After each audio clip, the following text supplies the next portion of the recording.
Today's stories include the Halo Infinite Battle Royale was real, IO Interactive is making some big moves, and one of the most buckwild voice casts in a video game. We'll have all this and more because this is Kinda Funny Games Daily.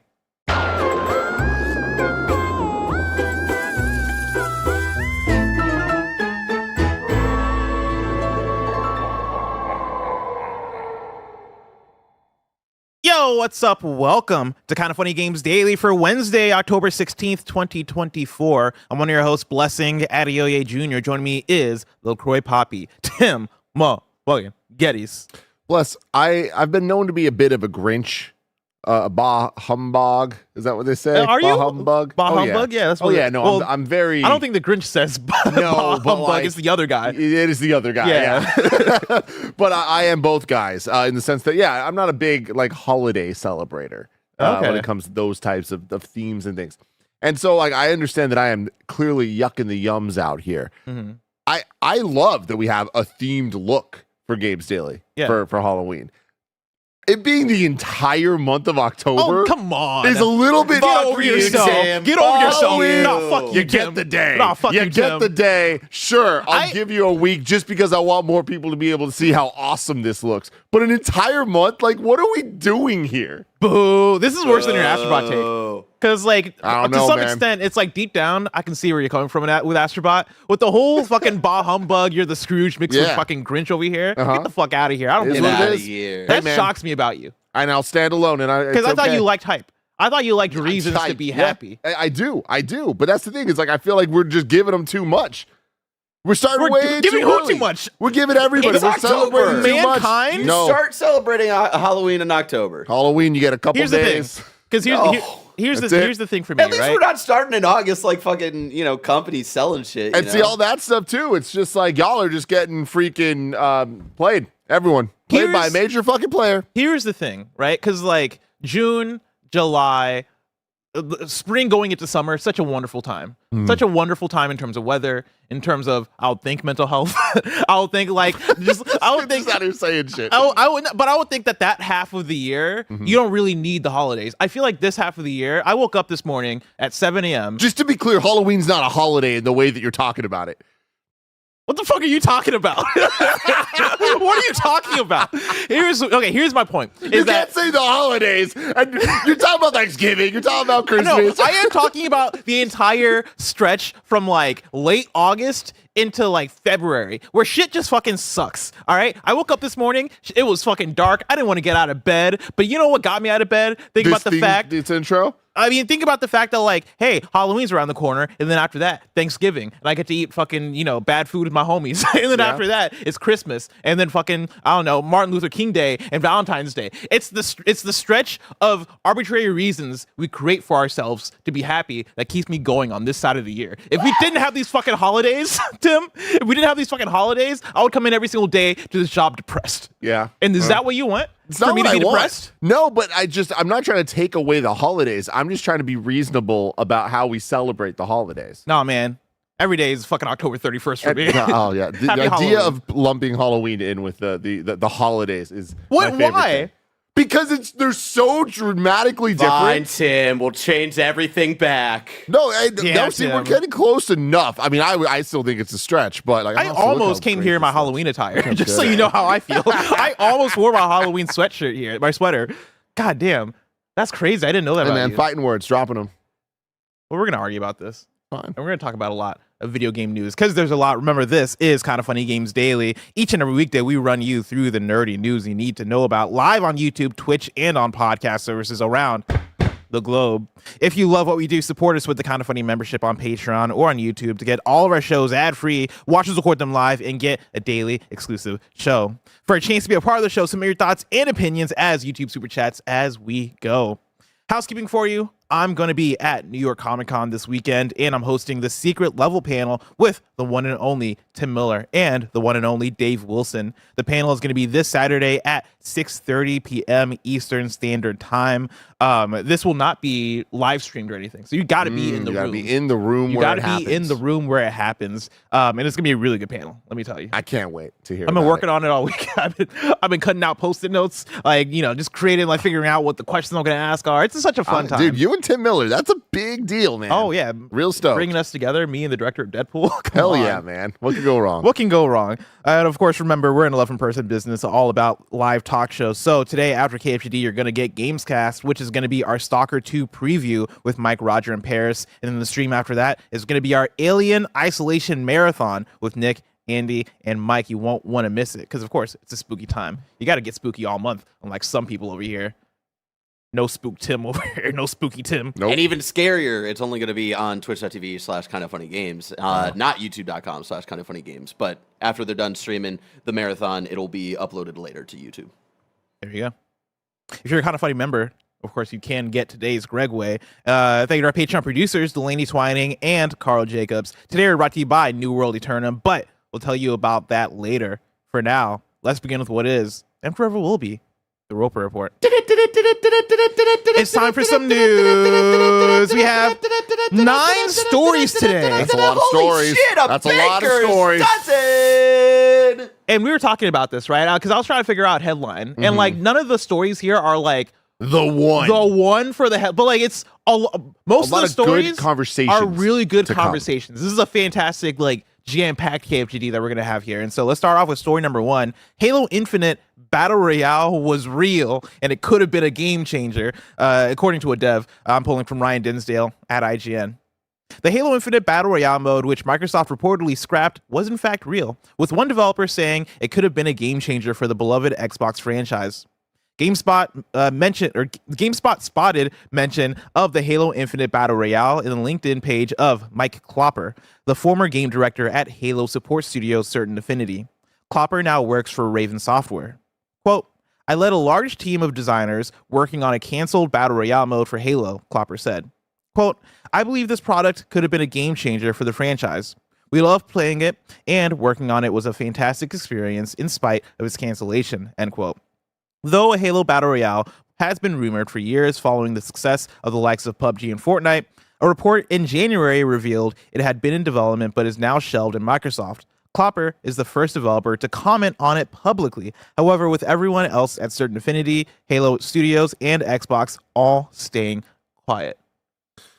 All right, you know, where there's smokes, there's fires, Bless. We've been saying this for years, and we've been talking about how to fix Halo for years. We've been talking about Halo Battle Royales for years and years and years. None of this is a surprise. I feel like this is like the worst kept secret ever in video games, where it's just like, yes, a Halo Battle Royale to some extent was being worked on. Yeah. So here we are talking about it again. It being a potential game changer, not surprised by that, but it also never saw the light of day for reasons, right? So how game-changing it could be, timing, I think, is the greatest enemy Halo has ever had, specifically in recent years. And they have not been able to find their footing, despite having quality games. And like that's the thing, is like everyone knows I love Halo. Love the way Halo feels. A Halo Battle Royale to me sounds peak. That sounds like what I want. The way vehicles just are in the game, I feel like add a lot of versatility to what I'd be looking for in a Battle Royale experience with my friends. Yeah. And I know Call of Duty has helicopters and all that shit, but Call of Duty is its own beast, right? I think Halo has enough to be a standalone experience that can set itself apart from the PUBGs and Fortnites, but it struggled to find that identity, and I feel like hasn't went full bore enough into all of that for it to really like stand out. And whenever they try, I think it's just a little too late. And maybe whenever it's coming out, there are many other experiences that are just so far advanced that you don't get the grace of Halo Infinite needing a couple years to really find its footing and get enough maps and get enough gameplay modes and all that stuff when you're competing with games that are already killing it with all of those things. Yeah. Yeah, I think for the game changer aspect of it, I would urge people who are watching live or listening on podcasts or whatever, right? Like, I wouldn't read too much into that part of the statement, because this is a thing that GameSpot spotted on LinkedIn from the studio head there that moved on to Raven Software. And you got to think about how people talk about things on LinkedIn, and then also talk about like projects that they work on that might not have released, right? There's so many things that like maybe not so many things that I work on because I work on episodes of KFGD and they all come out. But like, say I was working on a episode. Yeah, I mean, there have been ideas for blessing shows, right? Or like ideas for Game Showdown that might not have seen the light of day. And if you'd asked me, I'd been like, oh, dude, this one was a banger. Like, oh, dude, I was working on this thing that like, oh, dude, I swear to God, it was fucking fire. Maybe if it came out, it wouldn't have been fire. You know, like you have a concept of a plan. You have a concept of a plan, and sometimes when you're in that stage of concepting and in that stage of developing an idea, especially something that is your full-time thing, is your main thing, like you see the great sides of it, you see the potential that it has, and that potential can oftentimes speak volumes to how you feel about it. And I think this is genuine from Klopper, right? Like I think these are genuine like feelings, but you know, just because somebody says that this thing was a game changer on their LinkedIn and it was the project they're working on doesn't necessarily mean that it would have came out and changed the world or anything like that. And so for me, that's first and foremost. The more important thing here is that we have official, I guess, confirmation now that the Halo Infinite Battle Royale was at least at one point real and was being worked on. And I am fascinated by if that would have worked. Like, Halo is a franchise that people look at as the arena shooter. You know, you've not had the battle royale aspect or like any sort of I was gonna say any sort of similar thing, but I guess you've had big team battle. Yeah, that's the thing is like it is definitely an arena shooter, but I do feel like the big team battle, like the objective based bigger squad games, like that is a big part of what makes Halo special and like what makes Halo work. But like does the Halo audience genuinely want battle royale from Halo? Well, that's the problem is I think that when we're asking that question now in 2024, it's very different than asking it in 2017 when Halo Infinite was first announced. You know what I mean? So it's like I do think that the answer is yes, simply because battle royales are kind of just a standard mode at this point when it comes to some of these games. And even when you look at something as successful as Call of Duty, which is impossible to shy away from, right? Like Call of Duty is able to make their multiplayer suite work alongside Warzone. Whereas like Fortnite is just dedicated, like it's battle royale, and then they kind of diversify more just in different modes within that, right? Halo, I do feel like the Halo gameplay and a battle royale just fits together way too well. Like there's no reason that people shouldn't want that, I would say, because I don't think that it would replace capture the flag or shoddy snipers. It wouldn't come through and like change what Halo is from the core. Yeah, it's just I think that the core of Halo works well in a battle royale. It's that simple.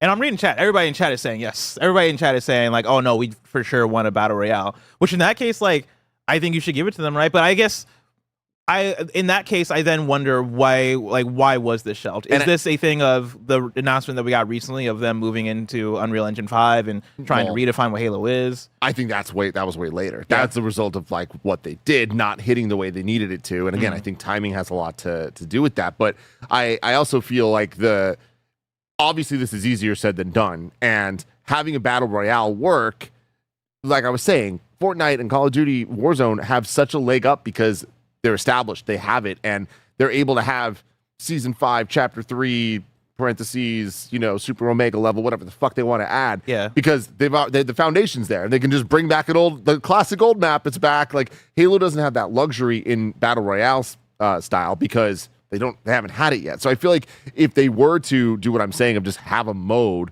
of Halo Battle Royale, I think it'd be more similar to Blackout. Is that what it was called? The Call of Duty? When Call of Duty Black Ops first got the Battle Royale mode. Exactly. And I feel like it would be like a Blackout. And it's like, Halo, you can't come out with a Blackout. You need to come out with a Warzone. And that's hard. That's a big ask. And I guess that's where I come from with my feeling of, is this the thing you want? I guess the audience does want it. I guess I'm more so than, is this a thing that you can pull off and actually have it be successful, have it actually be a mainstay in the battle royale genre? Because it feels like right now in 2024, I can't imagine a brand new battle royale coming out and like being a mainstay. Like what was the last battle royale game that came out and like you would say is in the top 5 battle royales? I guess I'm thinking Apex Legends, and that was 2019. But I mean, to your question though, I feel like we never would have thought Apex would happen, and we would never thought it would have been a success, but it was. But it happened in 2019, 2 years after PUBG. Yeah. Right? Like, that was still in the space where I think you could come out and do that. Yeah, but I mean, like, God, I know we do give flowers to EA and I guess Respawn, Warzone came out after Apex. But even that's iterative on something that they were already kind of building towards. Yeah. But like Apex Legend coming out and being as much of a success, not only for like a new IP or at least spin-off IP of a non-successful IP. So for all intents and purposes, it is a new IP, and Apex is now the leading brand of that world. And for it to come out and actually work as a battle royale and just as a game and like as a critical hit and a consumer hit, like that's so much praise is owed to them for being able to pull that off. And sure, a lot of it had to do with how do you make it work? Unique marketing opportunities. The way that they shadow dropped that game and no one knew about it, and then all of a sudden, oh, people have played it and it's awesome. Like that outside the box thinking, if we got something like that again in the future, I think anything is possible when it comes to tried and true genres or games or whatever it is. But that's, again, easier said than done. But it's possible. I just think that you're competing against not just other brands that are doing similar things. You're competing against an audience that inherently wants to not be excited for more battle royales. You know, it reminds me of superhero movies a lot, where it's like people these days are going into superhero movies like, you gotta prove to me I got the stuff. Whereas before they're like, oh, I'm gonna be surprised if I don't enjoy this. And I think that type of thinking is not the fault of the consumer. It's the fault of the way that these games are being made and modes are being made, and being able to kind of see through the bullshit of monetization strategies for video games, which I think is the easiest thing to fuck up, but the most important thing to get right. Yeah. And I think that's one of the main things I worry about, right? Is if Halo comes through with a battle royale, or if let's say they actually were able to launch this certain affinity battle royale off the ground, does it end up getting the support it needs? You mentioned that like they don't need a blackout, they need a war zone. And for me, that is more than a mode. That is a entire game. That is an entire live service game with live service support. And already with Halo Infinite, we've not seen that support. Like that was the main thing that people took issue with, right? Like Halo Infinite, fun video game. I fucking loved playing Halo Infinite, but it felt like we got that launch, that felt incredible, and then very shortly after, it was like, all right, what else you got for us? And they didn't show up for that.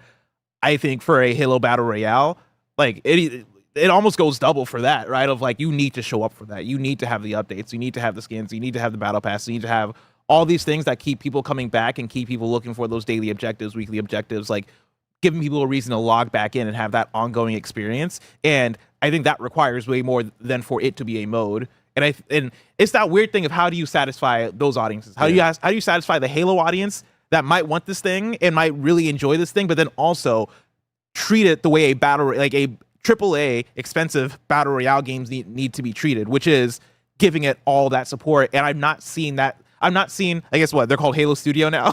I've not seen Halo Studio like be able to support something in that way, like in a way that is like a 2024 style of support. Yeah, I mean, no, you're absolutely right. And again, I think it just goes back to timing, where it's like a lot of these things had the last 10 years happened differently, or like in terms of Halo specifically, had they not happened, I think with where Microsoft's at now, I think that there's a lot more levers that they could pull of figuring out how Game Pass is used, how just the Xbox ecosystem with cloud, with all that stuff, like they could use. If there was just a Halo standalone battle royale that they were pushing as like a flagship premier product, I think that they'd be in a great spot. But I don't think that they would be if they did that now with the last 10 years of Halo that happened. I just feel like it's been misstep after misstep, even if there's quality in there, and even if eventually it got somewhere good, like Master Chief Collection, like Halo 5 was not as well received as the previous games. Like that's just being nice, but I feel like that's a fairly adequate way to explain the reception to Halo 5.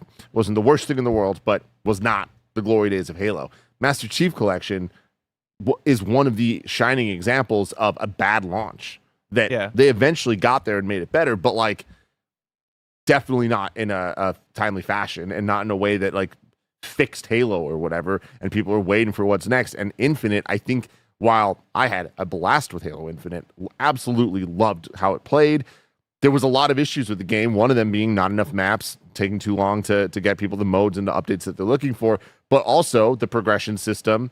It was very much like, hey, trust us. Like, we're doing something because this is what's going to be good for the longevity of the game.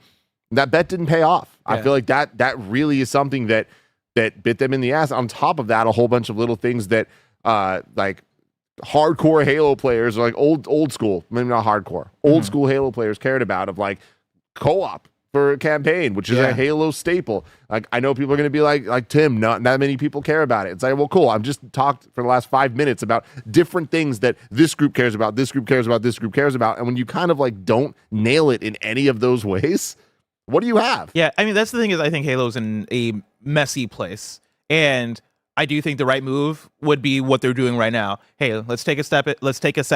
Let's redefine a little bit. Let's try to hone in. They're moving to a different engine. Hopefully that works out for them, right? And like, let's start from scratch, figure out what works, and try it again. And it feels like that's what Halo Infinite was a bit, right? But like, hey, it's not been working, so let's try it again. And I think you have to build that foundation first, and then hopefully, if by the time the next Halo project comes out, if Battle Royale is still as relevant as it is, like put out start work on the Battle Royale thing and make it work, right? Like, I think you got to build towards that, which is why I would imagine, among other things, right? Like this Halo Battle Royale ended up not panning out.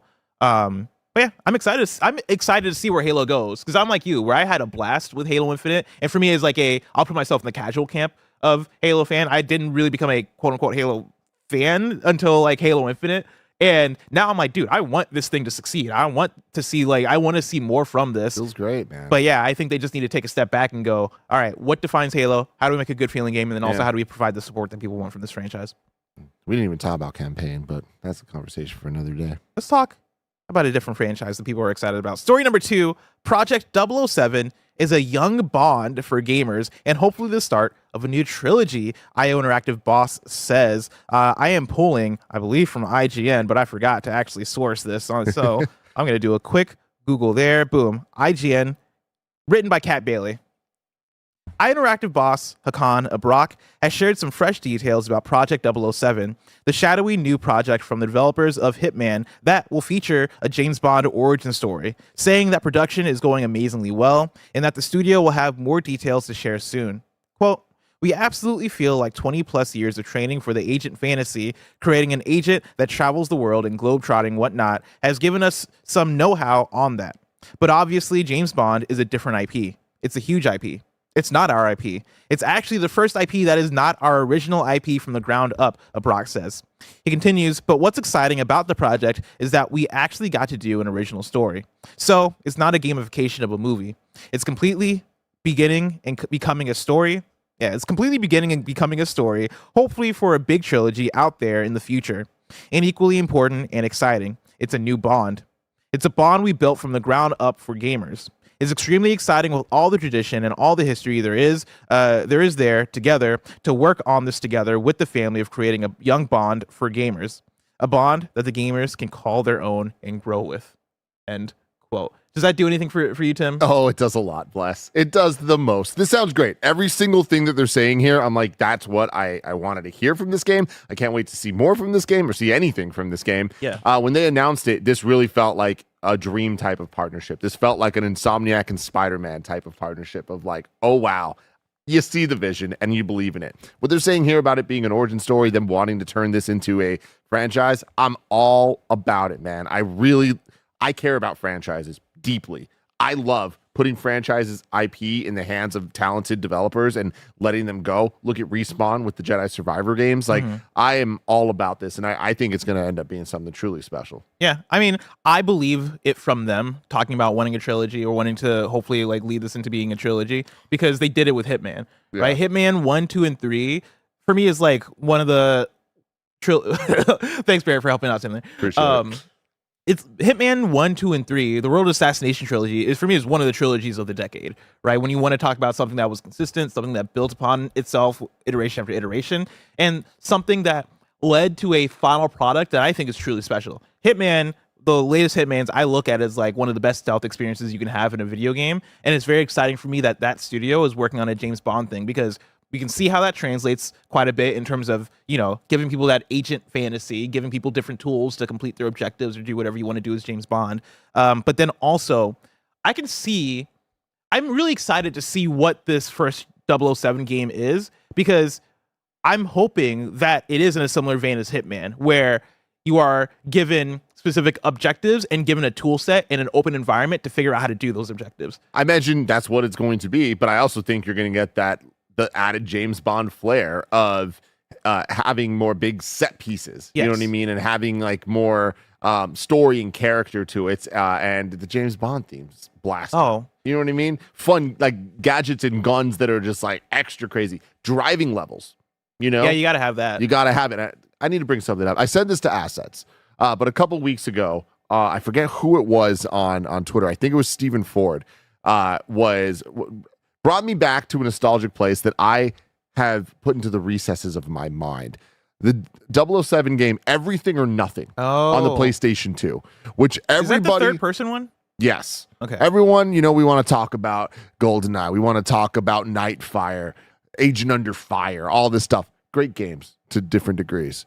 This game kicked freaking ass, and the motorcycle missions were some of the coolest things in video games at that point in time. You get onto this freeway.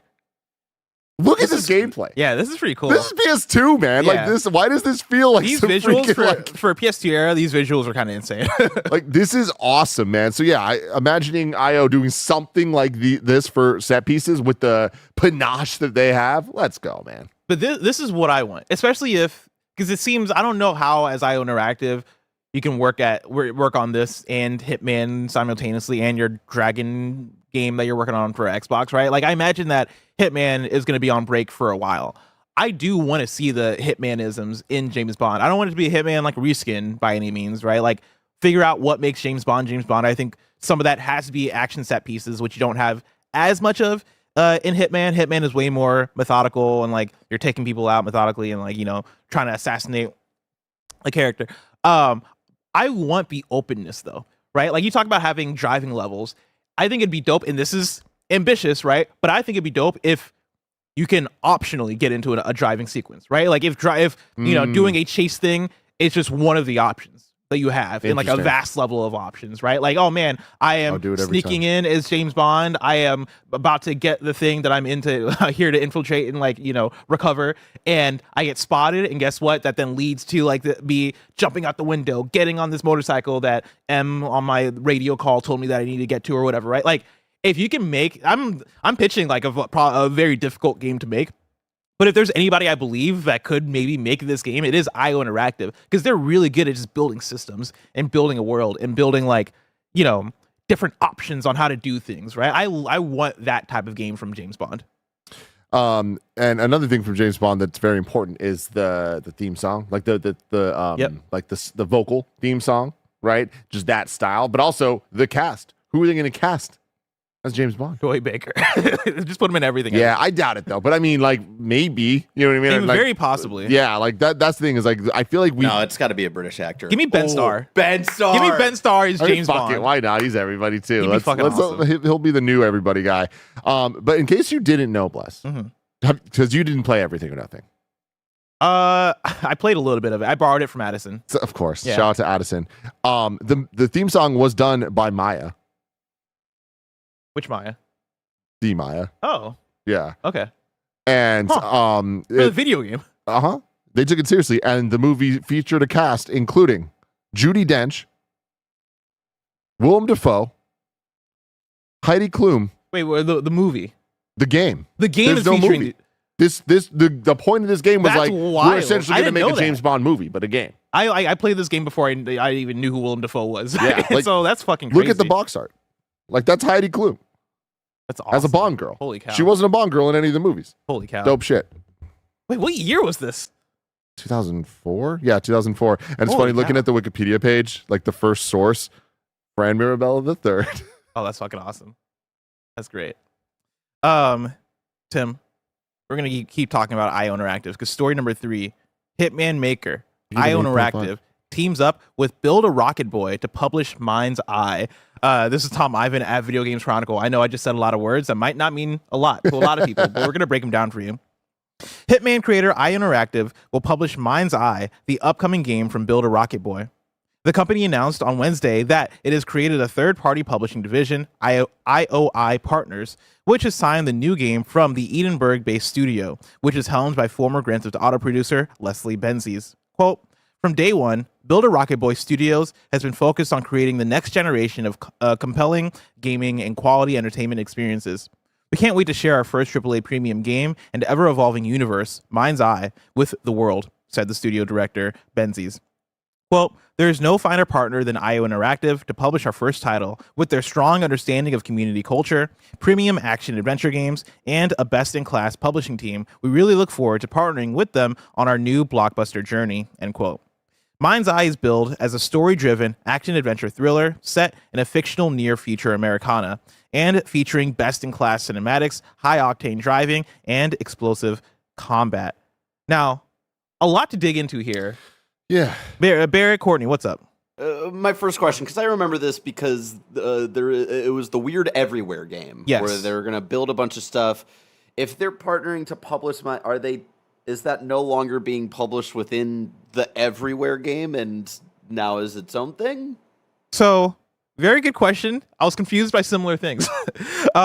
There's more to this VGC article I cut out just for sake of like being concise. But I'm going to jump into it because they go a little bit further. This is an official description of MindsEye. Play as Jacob Diaz, a former soldier with a mysterious neural implant who is suffering from memory loss and flashbacks. Set out on a series of dangerous covert missions to unlock the secrets of your past in a world filled with the persistent threat of artificial intelligence, high-tech experimentation, corporate espionage, political corruption, and an unchecked military. They go on with more description, but jumping forward in the article, in January, Builder Rocket Boy said it had secured $110 million in funding, which would enable it to launch its 3 flagship products: immersive gaming and entertainment open world platform Everywhere, AAA game series MindsEye, and a suite of easy-to-use UGC design tools called Arcadia. And so, going even further, right? During a visit to the studio last year, Builder Rocket Boy told VGC that MindsEye would only be available in Everywhere. After further grilling, we were told that the plan was to release it in different themed chapters. The first would focus on single-player gameplay. The second, maybe more multiplayer focused. More, as each new chapter of MindsEye is released, the assets will be made available for players to incorporate in their own creations in Everywhere. A launch window is yet to be confirmed. So, Barrett, to answer your question, I have no fucking idea. Yeah, you sent me the teaser for the main game, but this was everywhere. I remember this because, it teased MindsEye, which has the actor from Mafia 3, which is the only reason why I remember any of this. And so, this is Everywhere. This is a weird one. So Everywhere seems like kind of Dreams-esque. But is it, correct me if I'm wrong, isn't this the ex-Rockstar guys? Yeah. Okay. Yeah. So, like... So what does that have to do with IO? IO is publishing the game. Not this game. This is Everywhere. This is Everywhere. IO is publishing MindsEye, which is being developed in Everywhere? Which is ex-Rockstar people. Yes. This is the thing that was announced at at Summer Game Fest, right? Yes. Okay. Let me take you from the top. Yeah. All right. Ex-Rockstar folks announced Everywhere, which had a bunch of shit going on. We were like, what the fuck is this? And it seemed like it was just everything, right? Like, MindsEye is also being developed by that same team as like an original product out of Everywhere. Okay. So it's like the single player mode in Dreams. Yes. Got it. But like they're trying to make it a big thing. They're trying to make it like a big AAA. But IP. I feel like this one it feels a bit more scammy in some way, and I don't know. I can't put my finger on why. I think it's just because it just seems weird. It just seems weird, right? Mm-hmm. It's like nothing we've seen before, really. Like the closest analog we have probably is either Dreams or maybe Fortnite. Like how you get Lego Fortnite in Fortnite or like rocket racing and shit. Or Assassin's Creed Infinity, which we still know nothing about. Yeah. And so the thing I don't understand is why do they need to go to IO Interactive to publish when you're publishing it in your own platform? Again, I can read this again. No, I don't think you need to. It's going to hurt my brain. During a visit, I'll just read this one sentence. During a visit to the studio last year, Builder Rocket Boy, which is the ex-Rockstar folks, told VGC that MindsEye would only be available in Everywhere. Yeah. So, IO Interactive is publishing. Like, it's like me, Tim. I'm like, man, I want to cook a nice dinner. I'm gonna cook some steak, and I'm gonna eat the steak. Of course you are. But it's like me being like, "Hey Tim, I need you to come over and put the steak on the plate." Yeah, like that's what it feels like. That is what it feels like. I would do it for you. I feel like But MindsEye must not just be in everywhere anymore, you know? Yeah. They're going to someone else to publish it, right? Bear, we're going deep. Fuck. I'm going to go to everywhere.game. No, please. Everywhere.game. Every. So- Oh, shit, I can't type. According to the website, Everywhere is a place where you can unleash your creativity to build, remix, and play with others in a vast connected world. Build from scratch or remix other people's creations using our zero-code building tools. You can build things with no code. They want to say you can remix, discover new ways to play. So here's my thing. Yeah. I could be wrong about this, but my understanding in a way of trying to make sense of this is the game, despite what they said a year ago, of the game only being in everywhere, I get the feeling that's being made in everywhere, but it also is going to be published by IO as a separate thing because they're going to bring awareness to it, and they know that it's going to die if it's only in everywhere. That's I feel like that's a good read. A hopeful read? A hopeful read. I mean, they told VGC that's only going to be in everywhere. So my read on it. How long ago was that? Probably like a year ago. Yeah. My read on it is that they want everywhere to be a big platform. They want everywhere to be probably like a mixture between what Epic Game Store is and what Roblox is. It is a creation suite that also allows you to publish your things in there. And so I think the way they're looking at it is like maybe they want to be the example. Maybe they want to be like, hey, this is what you can do with everywhere. We're going to have IO Interactive publish our game because our game is going to be so big on this platform that we need a publisher for it. Yep. I think that's what they're doing. Yeah. Going to be really interesting. Or not. This is really weird. I'm so excited to see what this ends up being because I hope that this game ends up being good enough to where it's like, fuck, we got to pay attention to this. We gotta pay attention we gotta play it. We gotta review it on Kind of Funny. Everywhere, you know. Ah, man. I like when people do weird Dreams would shit. have been a bit more like, I don't know. It's an interesting way to tackle it if it is the read that Timmy's thinking of right now, right? Of like showing off a game that was built in this thing, publish it as its own product or release it as its own product and be like, hey, this was built using this other product that is great. Open to everyone, you know. We're gonna move on from this because my head hurts. Please. We're gonna move on to story number 4. But before we do, I want to tell you about patreon.com/kindoffunny and youtube.com/kindoffunnygames, where you can get the Kind of Funny membership, which allows you to get shows ad-free. And speaking of ads, let us tell you about our sponsors. This episode is brought to you by New World Eternum. New World Eternum is a thrilling action RPG experience for console and PC players with a vibrant world, vast and beautiful setting, dynamic real-time action combat, and the freedom for players to choose how to forge their destiny. Combat is skill-based and dynamic, incorporating swords, guns, and sorcery so that you can build one character to rule them all as you explore Eternum and unravel the mysteries of the supernatural island that you can't leave. You love playing RPGs alone? You can in New World Eternum, or play cooperatively with your friends as you complete quests, get better gear, and level up. Greg played this at Summer Game Fest on PlayStation 5 and was caught off guard by how much he enjoyed it and how many hours he said he could see himself sinking into the final product. There's boss fights, cool enemies, crossplay, resource gathering, and crafting. So yeah, this sounds like a Greg game. New World Eternum is available now on PlayStation 5, Xbox Series X and S, and PC. And we're back. And I want to shout out some super chats. Anthro Metal says this is why Tim doesn't host. This is him talking about the whole Halloween situation. It happens, and you man. hating on the holidays. Someone in the chat said that I'm miserable. Which is so funny because like you're so not miserable, but this is the most miserable take that you've had. And it's so weird because you are a very, very like happy, positive person. And it would make sense for you to be more into Halloween and Christmas especially. Yeah, I know, it's weird. But again, it's like, a very contradicting I want it clear, I'm not against Halloween. I'm against celebrating Halloween for an entire month. How do you feel about people who celebrate their birth week? It's a very similar thing. Wow. But Get some talking joy shit in your about life. it. Talking shit about you, Bless. But I'm down for that. I got COVID, all right? I had to throw my party a week and a half later. If that's what you want to do, like it's fine. But like let's just not act like that's like normal. People do shit all the time and just like, what you're out of the norm. Cool, that's fine. I respect it. You're doing something different. And birth week, if you want to fucking celebrate yourself, I'm way more about that shit. This Halloween stuff, I'm just like, dude, you get the day. I'll even give you the surrounding days. Of course, Hallows Eve, you got to respect that shit. You do. You know, fine, all the way through. There's also what's the day I'm after? not saying we need. I'm not even asking for it. I'm just pointing out that it's ridiculous against an entire month. How? There's so many other themes. When we you could think of use. October, you think of Halloween. What else does October have going on? My mom's birthday. You know what I mean? Okay, well, happy birthday to yesterday Tim's was my mom. mom's birthday. Happy Indigenous Peoples Day. We also. didn't. But there's a lot going on. But Bless. October, but like the king of October when it comes to days is Halloween. Sure. All right, and Halloween needs like it's allowed to take over. People are allowed to be like, October, that's that month where we're doing the spooky shit. Tim, it sounds like next year you just need to give us a reminder and heads up so we can make a set themed around your mom for her birthday. Honestly, we got to figure this out. Because it's like when November comes through. I just want more themes. I'm not anti-theme. I'm very pro-theme. The month's a lot.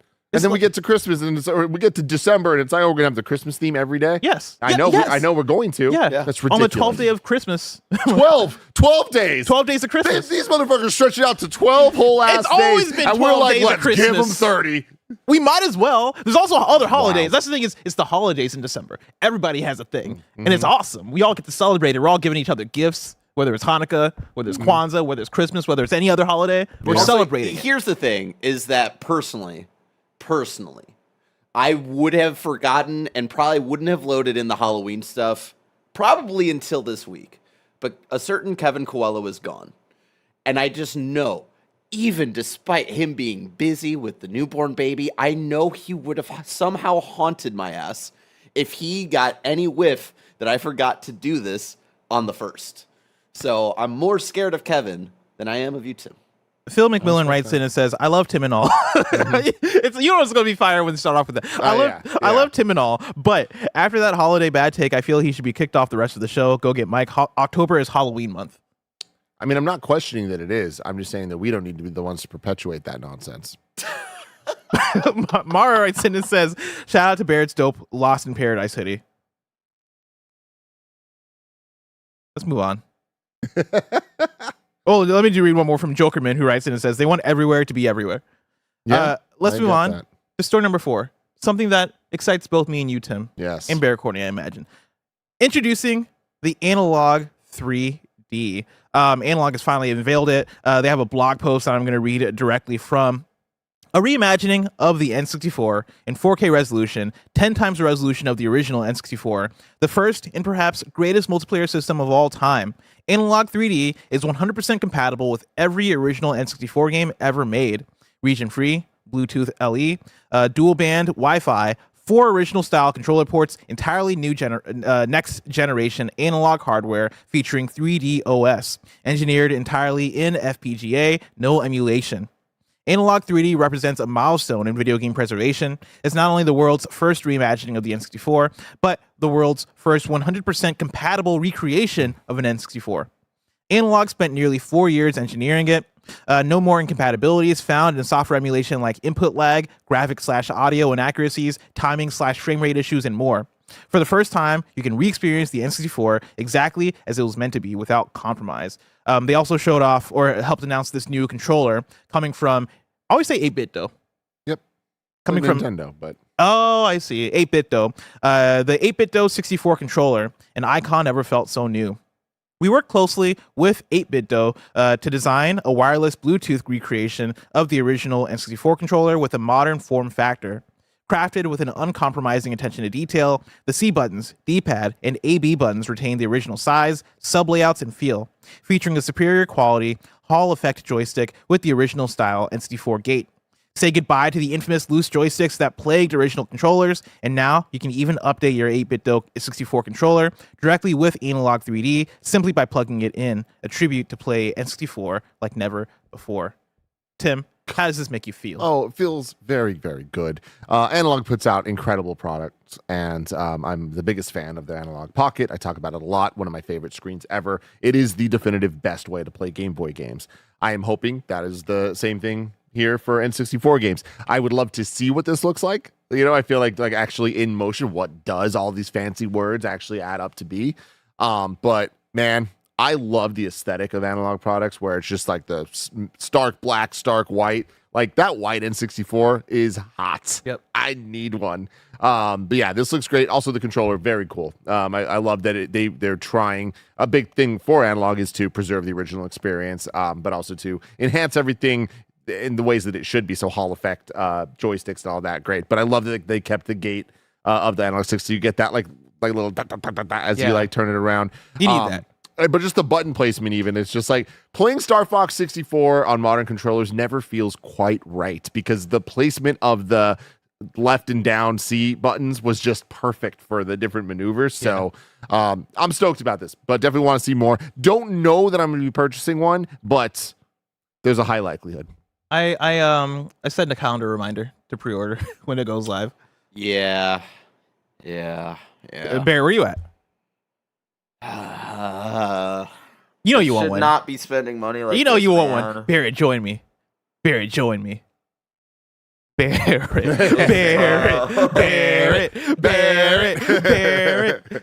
I want it so bad. I have a DK64 cartridge that may or may not have been taken from a company that I used to work for. And I would love to play it not on a Wii U. Yeah. And that is like, and I've got other 64 cartridges as well, but like that DK64 one, oh, it's tempting. I don't know if it's because like if I'm gonna get this, I would want the controller. You have to get the controller too. Yeah. Because I meant, do the ports work with N64 controllers? Yes. Yeah. Oh yeah. You can use N64 controllers. For clarity, the actual console itself, the Analog 3D, costs $250. The controllers cost $40 each. The sucky thing about the controllers is that you're gonna want to buy multiple. No, because that's the funny thing. They're selling this as like, you know, the multiplayer console, which let's be real, it's the 360 or Xbox. And I just which Xbox? Yeah, what are you talking about? What are you? You talking about the original That's Xbox? online. Just for Halo? Yeah. It's online. We're talking about local multiplayer here. Yeah. Yeah, the local multiplayer king is the N64. Yeah. What does that mean, man? I personally What are you didn't talking play it about? for like multiplayer games, you know? Like, yes, I would go to a friend's house and play like Mario Party, but like if I'm playing the N64 GoldenEye, at home, Smash Brothers. Barrett, what are your favorite games played on the N64? Donkey Kong 64, A game with a multiplayer Ocarina mode. of Time, Majora's Mask, a game with multiplayer, Donkey Kong 64. Yes. Yeah, I'm Mario saying. Kart. Mario Kart, a game with multiplayer. Mario Party, a game with multiplayer. Smash The 64. fun machine. But here's the thing: is like realistically today, blessing. You just reviewed Mario Party yesterday on Games Daily. You gave a quick review. If I'm having friends over to play party games, we're gonna play the new Mario Party. We're gonna play the fucking new Mario Kart 8 or whatever. Let me tell you about. This is something that like I want to go back to and play games that like for the most part have single player modes and re-experience those things. I think in terms of like a multiplayer party thing, I have better options personally for myself. See, here's the problem, man. Barrett. What this I'm just product saying is for myself. Let's I'm not just be saying real. for you guys. Let's call it what it is. You're gonna buy this, and you're gonna play Donkey Kong 64 for 10 minutes, and you're gonna be like, "That was cool," and that'd be the end of it. Whereas people are gonna buy this with their friends, and play Mario Kart for 15 minutes, and then never play it again. Okay. Also, Tim, you don't understand my insanity when it comes to Donkey Kong 64. If I'm starting up a playthrough, I'm playing. You're finishing it. Yeah, I'm playing through that game. Because like, here's the thing, right? Because I have friends, and sometimes my no, I'm not. This isn't what you think. I'm done with you. I'm done with the chat being like, "Oh, Barrett with the bad takes." I'm talking about for myself. Listen to the words coming out of my fucking mouth. I'm not talking about for all of y'all. I'm not talking about all of this shit. I'm talking about myself. Holy shit! But what I'm saying is that, like, you know, I have because I'm taking a journey, right? I have friends. One of my friends' name is Meg, right? Yeah. Meg, lovely human being, love her so much. Meg recently started dating a guy, and that guy fucking gets excited when we talk about video games and I bring up some old school shit, right? And I know it probably hurts people to hear that N64 is old school, but I'm calling it old school. But like, you know, he came through a few weeks ago, and we were like playing Mario Party Superstars or whatever, and he started looking through my Switch library, and he saw that I had like the N64 online. He started looking through, and he was like, "Oh, we should play Mario Party like 1. Oh, we should play like the original Mario Kart. Oh, we should play the original Smash." He gets so excited. and I know for a fact that me and him are gonna play some fucking Analog 3D now. For 5 minutes. And you know what? But You're if not it's two wrong. people playing for 5 minutes, that's 10 minutes, Barrett. That's 10 minutes it's a in numbers total. game. The fun machine. I mean, really, I am buying this just for like how much I love the N64. Like that's what it comes down to. That's really what it comes down to. I just love that we're getting to the point that these retro consoles are getting to N64. This being the first N64 like this is very cool. N64 tech has had a lot of advancements in recent years, like when it comes to getting it right and like having it be in 4K and be modern and make it look on an HD TV the way it looked on a CRT to the best of its abilities. Again, I'm most excited to see what it actually looks like. Yeah, like how the upscale, like how the 4K stuff like actually looks and like on a screen and stuff. Yeah. Exciting as hell, though. Because here's the other, and this is like, I would love to go back to, Zelda games from time to time across all the consoles. And I would love to go back to Ocarina of Time and not play the 3DS version, and not same with Majora's Mask. And I would do full playthroughs of those. That's my thing is, and if it does do what the promise is, like that'd be fucking amazing. I for sure would do full playthroughs of Mario 64, Jet Force Gemini. Like I can think of the games that I would play on this thing. Yeah, now I'm hyped. I'm excited. Yeah, it's definitely a hype time. My question for you, Tim, yeah, is they talk about you being able to play this with your cartridges and all that stuff. Allegedly, would I be able to emulate using this thing? Mm-hmm. Okay. You would probably need to buy like a flash cart, but allegedly those will exist. Okay. Very, very quickly. Real quick, can you bring up the page one more time, Barrett? Scroll down good one more. They got on Yeah, this. great pictures here. Where was the photographer? Good for you. There's a picture of like not the N64, but whatever it's called, with cartridges next to it. The Analog 3D. Maybe like go back up. Yeah. Scroll up. Sorry, go back to where you were. Scroll so I'm not blocking it. Did Tony Hawk's Pro Skater come in a gray cartridge? Because I thought it was only blue. Yeah, it's a good but question. I don't know if like fucked a up. re-release or something was in gray. But Let me look it up really quick. It's a very Tony good Hawk question. it's important Pro stuff. Skater N64. Also, shout out to Cruising USA. Show some love to the GOAT. I tried playing Cruising USA the other day, and I was kind of like, man, how do people do this? Yeah. How do we subject ourselves to this? It was a different time. We man. got Forza now. Yeah, Bill Clinton was like in that game. Was he really? Yeah, when you beat the game, he like hands you a trophy. Did they license that out? Like, how'd they get Bill Clinton? I don't know, and it was him in a hot tub with a bunch of girls in bikinis. Oh man, There's no way they got permission to do that. Yeah, interesting. Wow, only blue. How authentic are you, Analogue? No, I saw a gray one down there somewhere. But the only gray ones I'm finding. Oh, that Walmart one. interesting. Oh, yeah, but that's some weird. That looks fake. fake.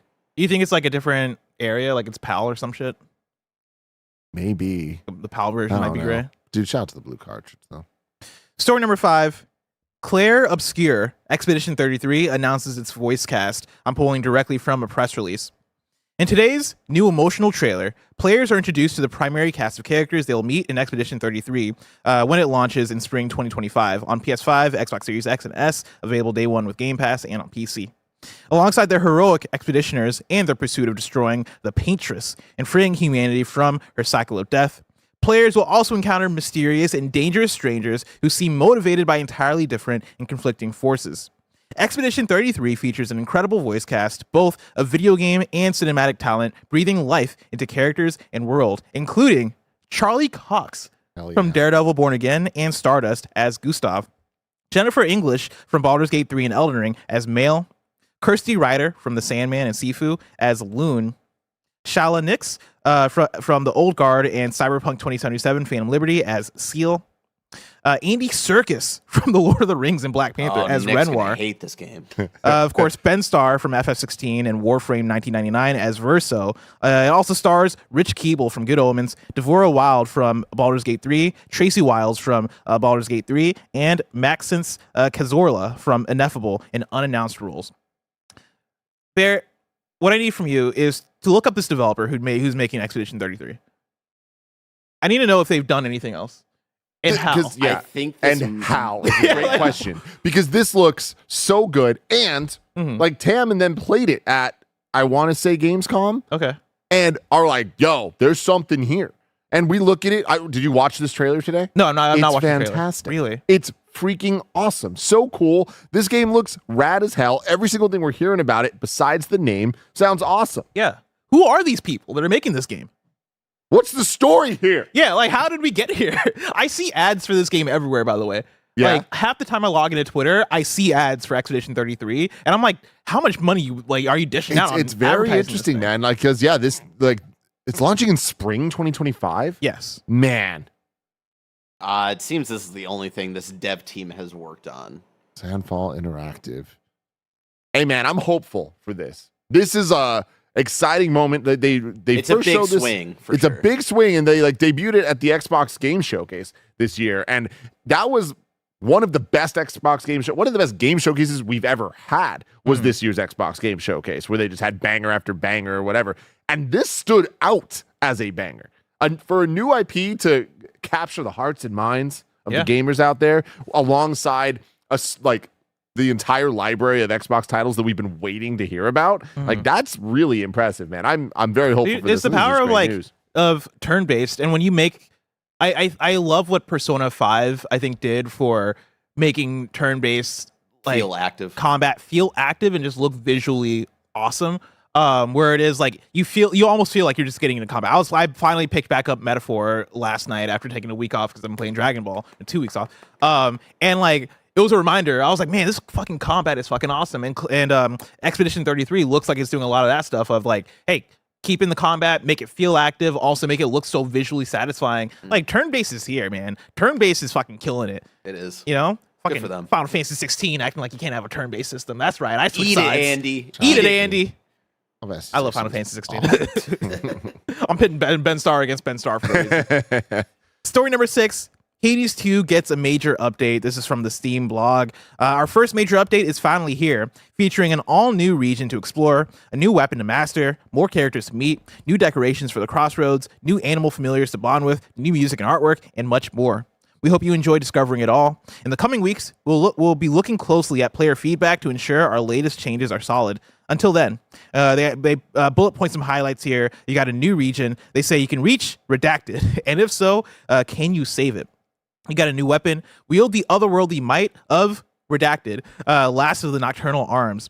You got new characters. You can track down 2 new allies on their home turf and earn their favor. New familiars. You can now bond with 2 new animal companions once you find them. You got Crossroads renewal. You got an expanded story. You got a world map, and you got Mac support. And you got so much more. You can go over to the Steam blog post. I'm actually excited for the Mac support. Just because Really? I have a Mac here at work, and like every once in a while, I'm trying to play something on Steam, and sometimes it works, and then most of the time it's like no. Is your main computer a Mac at work? At work, yeah, this one. Oh, this one. Yeah. Is that the one that you have connected to the monitor out there? Yeah. Really? Yeah. I didn't realize you've been on a Mac this whole time. I didn't know. Yeah. I didn't know you're one of those fucking disgusting ass human beings. I'm You're one of them. still fucking using a Mac. What year do you think it is? Yeah, It's 2024. Yeah. Get a fucking Windows PC. Yeah, I do at home. God damn. You know? I'd rather use a Linux at that point. Like, get the fuck out of here. This Your motherfucker Mac. dropping Linux. Yuck. You don't even know what Linux looks like. Oh, I do because I go do it on my Steam Deck sometimes. Okay. Yeah. Got me. You got me there. Story number 7. Astro Bot speedrun levels will release weekly beginning Thursday. This is Jordan Midler at VGC. They'll be releasing weekly beginning tomorrow. The levels will be available every Thursday at 6 a.m. Pacific time until November 14th. The release schedule is as follows. October 17th, tomorrow, you're getting Building Speed. The 24th, you're getting Let It Slide. The 31st, you're getting Spring Loaded Run. The 7th, November 7th, you're getting Helium Heights. And on November 14th, you're getting Rising Heat. Each level contains 2 new special cameo bots to collect. Eve from Stellar Blade and characters from Helldivers have already been teased. All speedrun levels will be free, with Team Asobia teasing that there may be even more surprises coming soon in a post on the PlayStation blog. I just love it, man. I love this release strategy. I feel like it's going to be really exciting for the next couple of weeks to just have a new Astro Bot level to look forward to.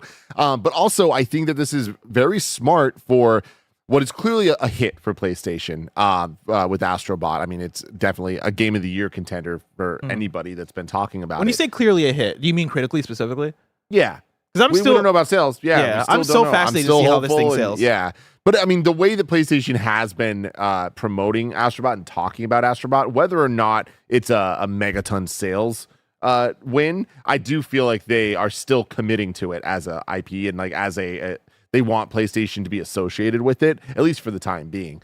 And I love the idea of them putting out these speedrun levels. We know what to expect from that, which is a great time. But spacing them out week after week, it allows us to kind of have that community cultural moment of seeing people compete for the best times and not splitting the focus across if all 5 dropped at once. You know, I feel like the Nintendo World Championships game that came out this year, which is crazy to think about, had that idea, but I don't think that it had the audience. And it's Nintendo, so the implementation was just weird enough to, I think, get in its own way. Whereas this, I do expect the next month to be covered in Twitter videos of people going back and forth. And that's cool and exciting, and I think a great way to market a game of the year to people that might still be hesitant on playing Astro Bot for whatever reason. But also, it's just gonna be fun as hell for us. Yeah. Oh man, I cannot wait. I want to get in the game. All right. I want to fucking step into the speedrun arena. I want to go up against Barry. I want to go up against Jeff Grubb, Mike Minotti, whoever else, Dane Reichert. Don't let me know. Are they actually recording speedrun times for this? I haven't really been paying attention. I mean, they're calling them speedrun. Yeah, levels. hold on. I saw. So they gotta be. I'm pretty sure I saw that on the blog. Because that was something I was fascinated about for the launch of Astro Bot, and when we were reviewing it, I thought it was funny because I knew over in Ohio, Jeff Grubb was pulling his hair out. That the fact that there was no like tracker for like how quickly people were beating levels. Yeah.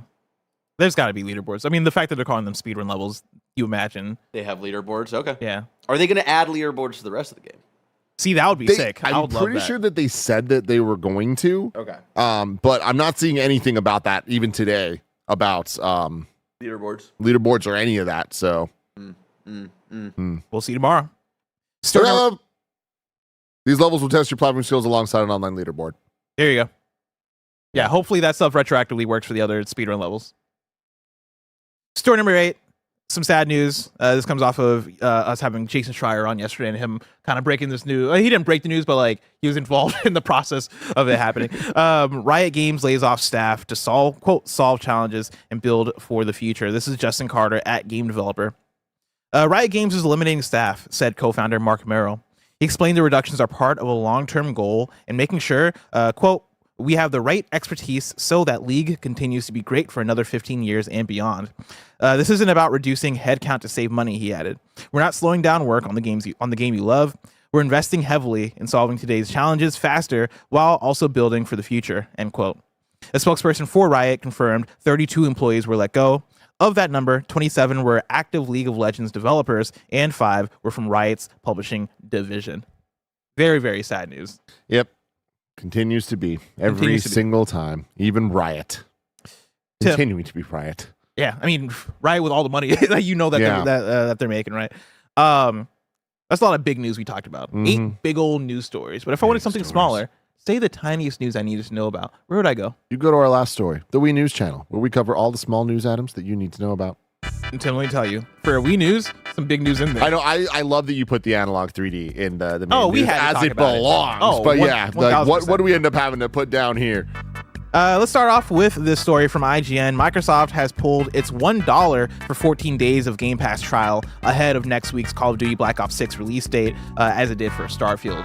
It makes sense. We were talking about, I think it was Andy yesterday on GameScast, or a couple days ago on GameScast, that was like, we need to talk about like the level of capitalism that we're okay with. And this is one of the ones that like I fuck with.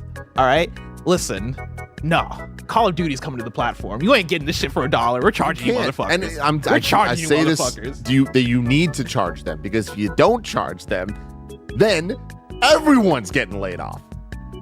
That's how this works. Barrett has that face. Look on his face like, oh man, I can't stand these people. What people? All of it. All of it.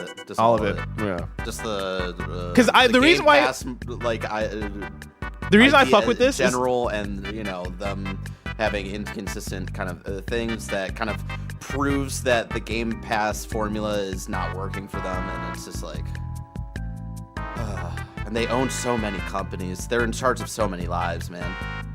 Yeah, I mean the reason why I fuck with it, I fuck with it jokingly, right? But like the reason why I fuck with it is because it is capitalism at its most like clear and like most like visible. Of man, Call of Duty's coming out. Hey, take away the $1 thing. Like we can't let them get that shit. Yeah.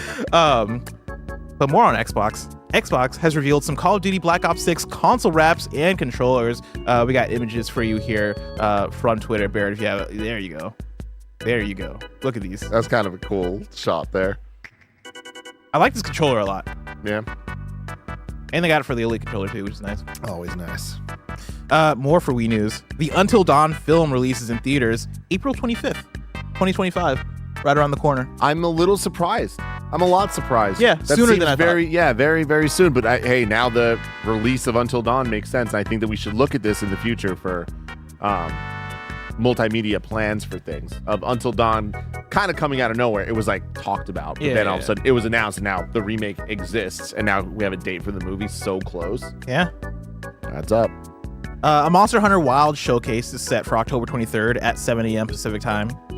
It Takes Two tops 20 million sales. Congratulations, man. 20 million. That's incredibly special, and I think important to really celebrate, because that's a big number for a new IP, a 3D platformer, co-op, a game of the year. Yeah. Right? Like, not even contender, a game of the year from the Game Awards. Like, wow. What an awesome video game It Takes Two is. I remember when last Christmas, I went and visited my sister and her kids, right? And I ended up playing games with my nephews on their Xbox. And it was so crazy to see, like, you know, they're on Xbox Game Pass. One, they barely have shit downloaded. I was like, oh man, I would have, if I was your age, I would have had everything downloaded. Like, they had like 5 things downloaded. But they were like, oh, you know, Uncle Blast, we want to play It Takes Two with you because they're stuck. And it Takes Two. They're stuck. That's real early. But I was like, man, yeah, even these kids are playing It Takes Two. So like, you know, I think making a quality, family-friendly, for the most part, family-friendly like game does wonders. Mm-hmm. Like, I think more studios need to take a look at this. I think that's one of the things that I think PlayStation has taken, has taken into account. I think that's where we're seeing things like Astro Bot or Horizon, the Lego game. Like, I think we're going to see a lot more family games from more people. Love it. Next up, Marvel Mystic Mayhem has been announced. I'm pulling from Marvel Games on Twitter. Introducing Marvel Mystic Mayhem, the all-new superhero team-based mobile tactical RPG. Battle Nightmare as he invades the minds of iconic Marvel heroes and villains, awakening their inner fears to destroy the waking world. I'm just saying, we need to cool it on the Marvel games. It's like almost, there's too many Marvel games. You know, like, why do we have 2 Marvel games coming out this year, both from NetEase? It's fucking weird. Listen, one of them is Marvel Rivals. And so I'm like, yo, if you want to give them a second one, do your thing. I mean, I just love to get this deep in the Duffy with all the Mystic and Magic characters. Spider-Man's here too. He was also in Midnight Sun. I love Spider-Man. And I guess I don't know too much about deep Marvel lore. What's with him and Magic? Why is he always involved with the Magic people? I mean, I don't think he's not. But every once in a while he is. Because like even the last movie was him fucking around with Doctor Strange and opening up portals. That's because New York more than anything. They're both in New York. But, like, he's also in the Midnight Suns? Well, he's not in the Midnight Suns. But again, when you're trying to market shit, you want Wolverine, you want Spider-Man, any chance you get. They'd put Batman there too if they could. That'd be insane. Yeah. Just fucking Batman and Doctor Strange just hanging out. DC Heroes United is coming to mobile and Tubi this fall. The EGM Compendium was funded on Kickstarter within a few hours. So excited, man. So goddamn excited. This is like a dream project for me. I think it's so cool they're doing this, and I can't wait for it. It looks great. And then last but not least, 2K has revealed Gravity Ball.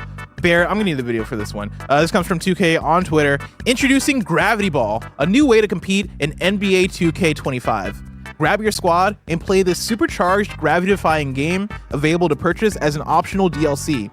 It is an all-new location in the city. You have 3v3 versus 3v3 and 5v5 modes, and you can earn season XP and virtual currency. What the fuck? This I thought was going to be a main story, because I feel like there's like a conversation here, but doesn't need to be a long one.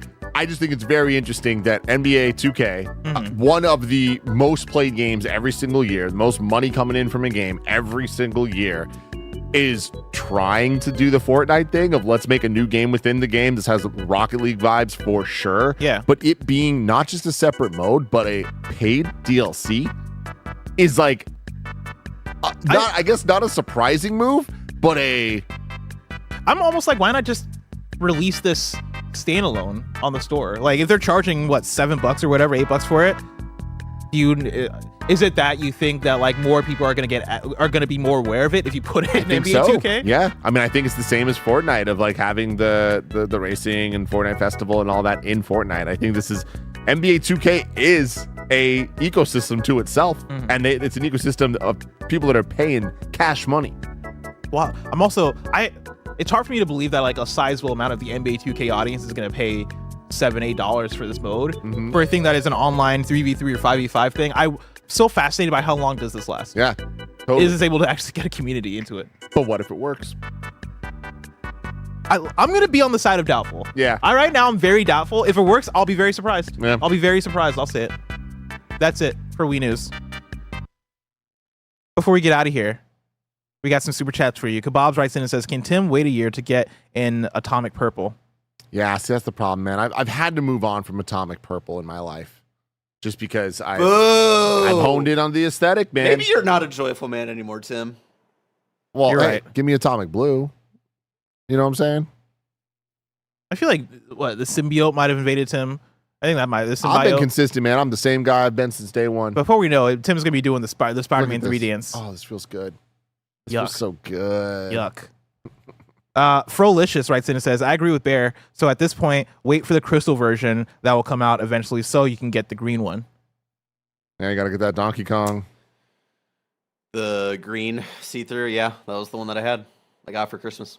I love that. Oscar Navarro says, "First holiday hate, now Mac. Who is this man?" First of all, man I've always been. We're two people. We're two different people. You're saying that he's using the Mac? Yeah, no, I don't know who he is anymore. Yeah.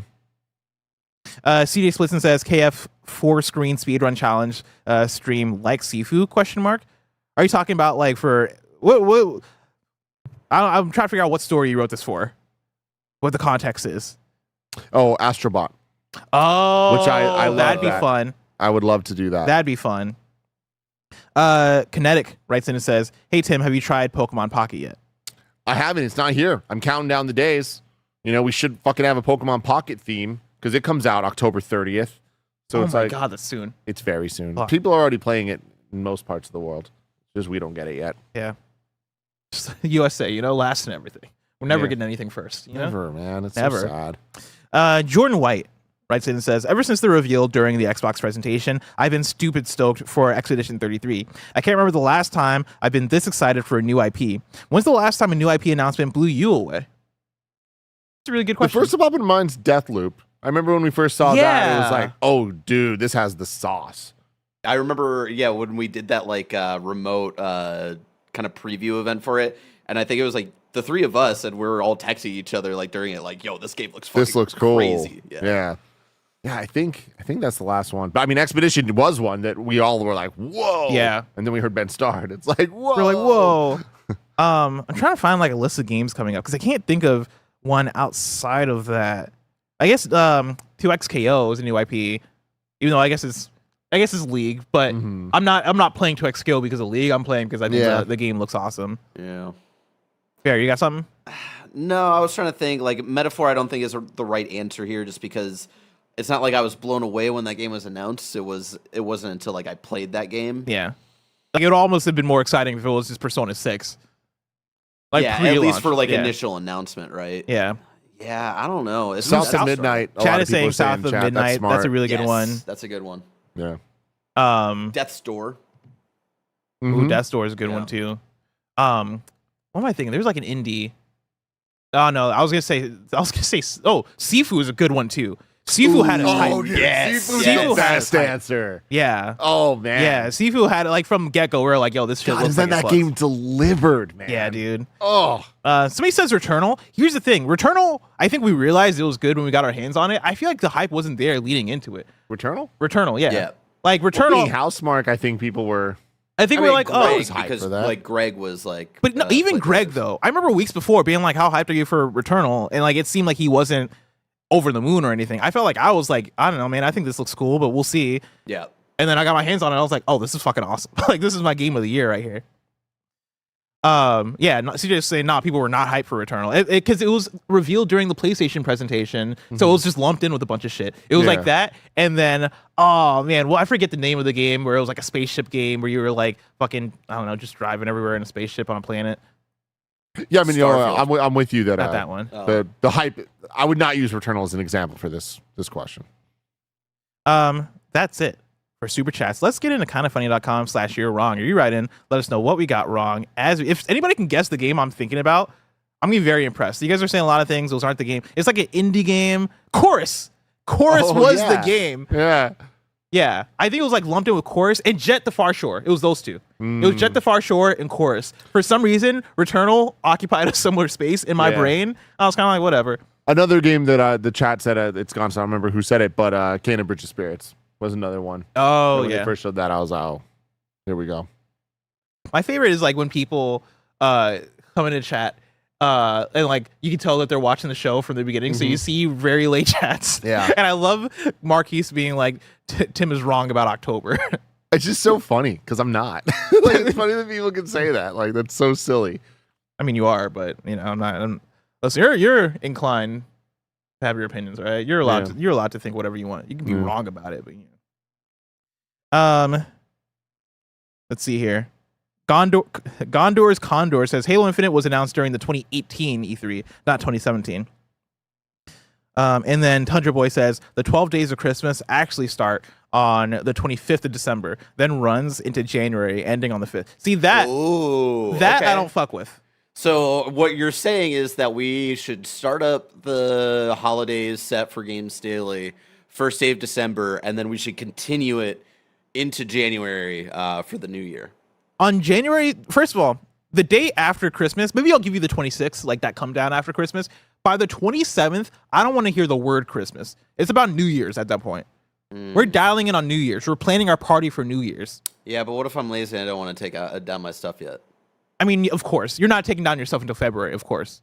But like, we don't acknowledge it. We're just like, oh yeah, I'll get to that later. Yeah. But we're not celebrating. I don't fuck with the 12 days of Christmas in January. Like, beginning of January, get the fuck out of here. But that's what they are.